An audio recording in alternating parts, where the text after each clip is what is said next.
friends. It's Kenny Burchard here. Thank you for joining me yet again for this third episode of the MetaStory podcast.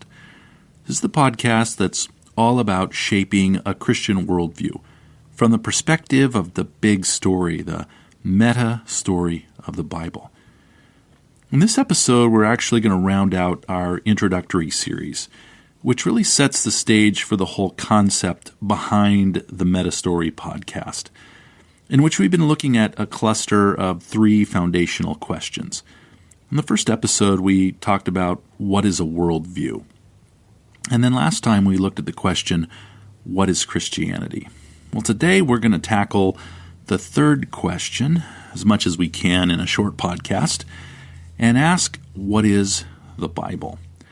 I was actually thinking of what I hope is a helpful illustration today when I was trying to decide how to best jump into this discussion of what the Bible is.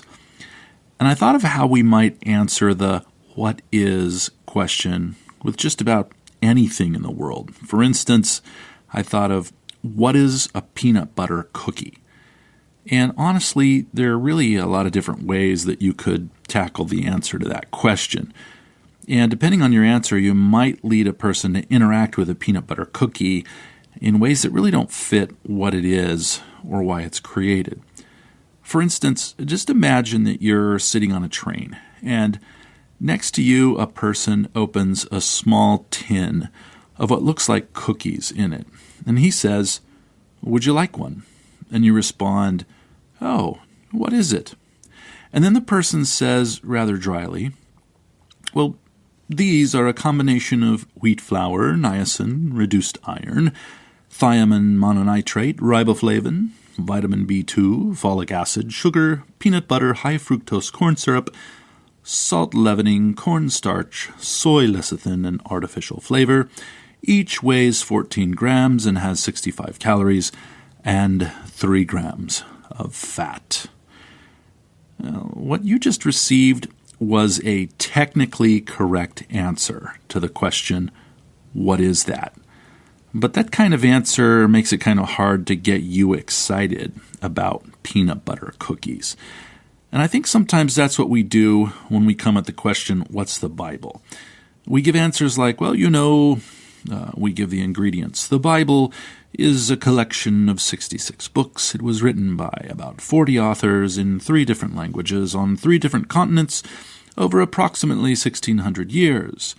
There are 39 books in the Old Testament and 27 in the New, and it's a combination of a variety of literary genre, including history, prophecy, poetry, wisdom, literature, gospels, law codes, worship instructions, letters, and apocalyptic.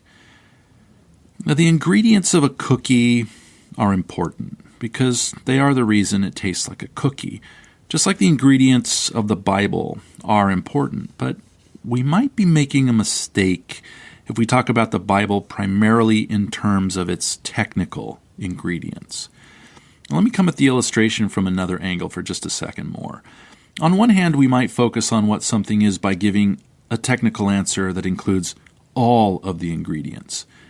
But we might also make another mistake, and that's just to point at one of the ingredients and then make the whole thing about that one ingredient, even though that ingredient might be present in the thing we're discussing. Back to the cookie for just a second.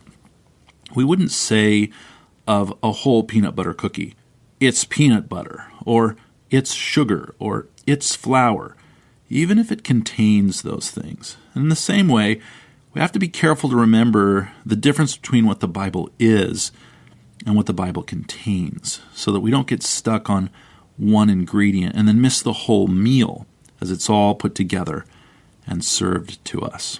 Somehow we need to talk about the meal. But let me give some examples of how people do the one ingredient thing with the Bible. They focus on one ingredient and then conclude that the whole Bible is really about that. For instance, there's the Bible as an escape manual. A person who uses the Bible as an escape manual is telling you that they found an ingredient in the Bible. They found discussions about the afterlife, about heaven and hell, and about salvation. And they see that the Bible talks about these things and then make the whole Bible about that one thing. And they use language like, the Bible is basic instructions before leaving earth. You see that? Bible. And what a person's doing when they do this is they're telling you that they primarily think of the Bible as an escape manual that tells people how to get from the earth to heaven instead of hell. And you just follow the simple instructions, and when you die, you'll go to heaven. And honestly and sadly, many Christians have reduced the Bible and Christianity to just a formula for escaping earth after death and going to heaven. A second illustration of the one ingredient approach to the Bible is using the Bible as a devotional book. If a person's primarily using the Bible as a devotional book, they're telling you that they found an ingredient in the book, and that ingredient is wisdom. And there is a lot of wisdom in the Bible. The book of Proverbs is wisdom literature. In fact, wisdom is an entire genre of biblical literature. And so this is not an attack on the idea that someone can grow in wisdom through reading their Bible every day. But the Bible isn't primarily a devotional book written for personal inspiration, which doesn't mean we should stop reading our Bible every day and following the wisdom the Lord gives us. But if that's all we ever do with the Bible, just use it for personal inspiration and daily devotions, I think we're making a big mistake and missing a lot of other really important things. Another mistaken approach to the Bible is to use the Bible as a spell book. And I know spell book might seem a little harsh, but stick with me because I want to stick with that terminology. A person who takes the spell book approach to the Bible thinks that the Bible is a book of secret and hidden insights. And the way that they read the Bible is they mine out the secret insights that they find in the Bible, peel those out and put them into a separate pile next to the Bible, and then reassemble those secret insights into a whole other formula that doesn't occur naturally in the Bible, and then try to follow that formula step by step. I think especially of adherents to the word of faith approach to the Bible. They tend to embrace the idea that the Bible is kind of like a spell book. They want to see all the verses that they've discovered in their secret formula as the things that they have to believe really hard and say out loud over and over again and never doubt, so that the spell will work and you can get the outcome you desire. And people who take this approach to an extreme tend to think of the Bible as something that, quote, works, kind of like a good magic trick or a spell works if you do it right. And then the last group of people that kind of go after one ingredient in the Bible are those who use the Bible or see the Bible as a rule book. They, too, have found an ingredient in the Bible and then made the whole thing about that one ingredient. And this approach to the Bible is similar to the secret formula approach, only the person who sees the Bible as a collection of standards and laws tends to read the Bible in search of lists of negative and positive imperatives, commands, lists of do's and don'ts, and then tries to make life all about whether or not they're doing the do's and don'ting the don'ts. And these are all mistaken approaches to the Bible. Now, why do I say this? Well, just as flour and sugar and salt and peanut butter and baking powder and butter are all ingredients in a peanut butter cookie, in the same way, history, law, prophecy, wisdom, poetry, gospels, letters, and apocalyptic literature are all ingredients in the Bible, and I would even say including theology. These are all ingredients in the Bible. But the ingredients are in the cookie in order to create a delicious dessert for people to eat and enjoy. And in the same way, we need to try to get at the reason the Bible contains the ingredients that it contains. And this is where I want to get to the heart of not only this episode, but really the heart of the whole purpose for starting this podcast in the first place. I'm presenting the Bible here as a meta-story. That means it's a story that's above all other stories, an overarching story that governs how to interpret every other story that's ever been told. That is a grand narrative. And that through all of its varied ingredients, it's ultimately put together in order to communicate a coherent worldview. I'll be recommending lots of books on the podcast, and the one I want to recommend in this episode is called The Drama of Scripture by authors Craig Bartholomew and Michael Goheen. And in their great book, they write this: "The Bible alone tells the true story of our world." And so when I use the word story, I don't mean to say that it's a myth or a legend or a fairy tale. I mean that it's a true account of what God has done, what God is doing, and what God will do in the world. And there is something really amazing about this true story, the biblical story, and it's this: you can join it. That's right. The Bible is a story that we can join. We can jump into the redemption project that God has begun. And if we're right about this, then all other stories, every national story, every personal story, every family story, these are all temporary stories compared to the story of the Bible. All of them will come to an end if they don't at some point connect to the only true story, the only eternal story. I'm going to be honest. I did not always think this way about the Bible. Even when I was teaching the Bible every week as a teaching pastor in a church, I tended to see the Bible in some of the ways that I described earlier, the one ingredient or two ingredient approach.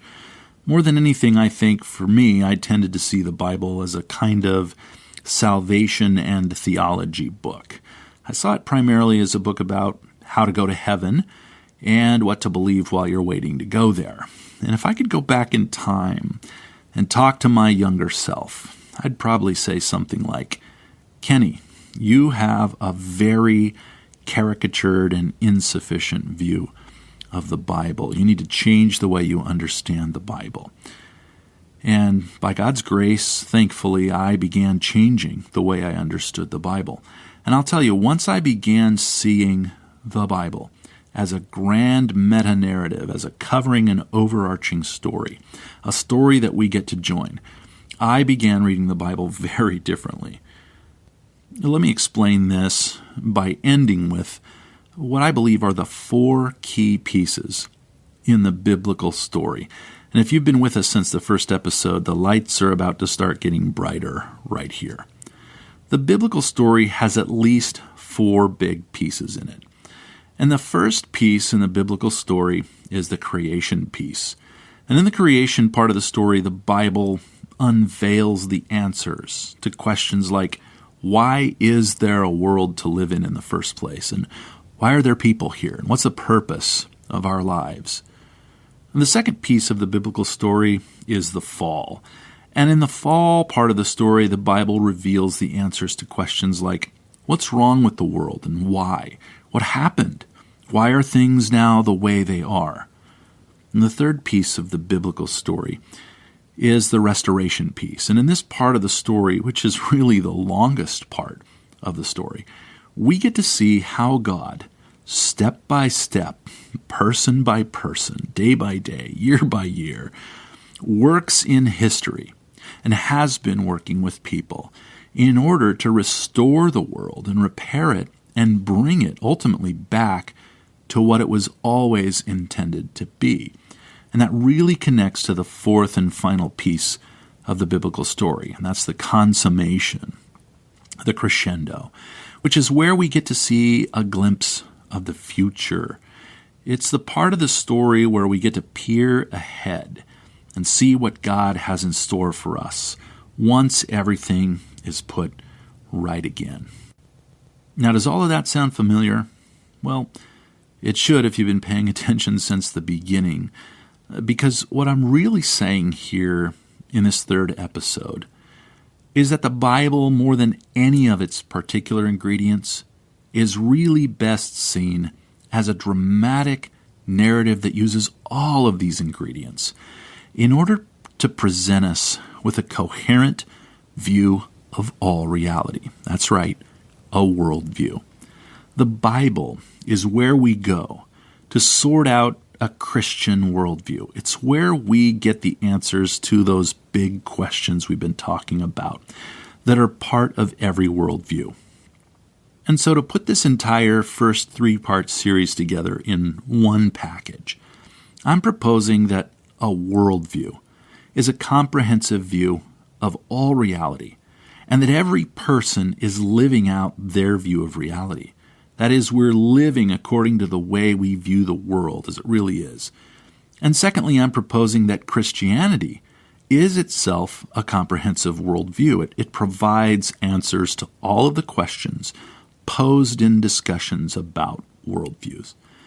And third, I'm proposing that the Bible itself contains this MetaStory, the big picture of the world as God Himself wants us to see it, and is the basis upon which Christians form their understanding of the world.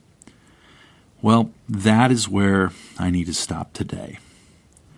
I really look forward to being with you again as we look together at a Christian view of the world through the lens of the Bible's meta-narrative, its MetaStory. Until we meet again, you can follow me on Twitter at Kenny Burchard, as well as on Facebook at facebook.com/Kenny Burchard, and I'm also a primary contributor at thinktheology.org.